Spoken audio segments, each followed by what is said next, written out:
Sizcə Pifaqor yoxsa kosinuslar teoremi? Məncə kosinuslar teoremi. Məsələdə ABC üçbucağında bucaq B 120 dərəcə, AB-ni 6, BC-ni isə 10 verib, AC-ni tapın deyir. Əvvəlcə körbucaqlı üçbucaq çəkək, çünki B bucağı 120 dərəcədir.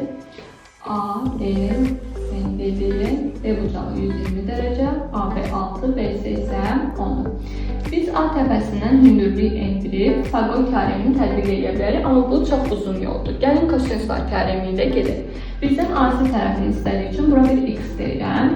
Kosinuslar teoreminə görə x kvadrat bərabərdir 6 kvadratı üzərinə gəlsin 10'un kvadratı çıxılsın 2 vurulsun 6 vurulsun 10 vurulsun kosinus 120 dərəcə.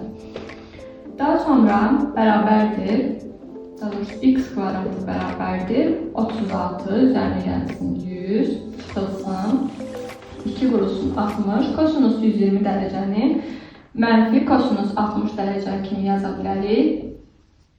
O da bərabərdir 136 çıxılsın 120 vurulsun. Bu mənfi ilə bu mənfi qarşılayacaq, müsbət olacaq. Kosinus 60 dərəcədə 2-də 1 alır. 120 ilə 2 ixtisar edir, 60 qalır. Yəni cavabımız olacaq 196. Yəni x kvadratı bərabərdir 196, x də bərabər olur 14. Cavabımız 14 olur.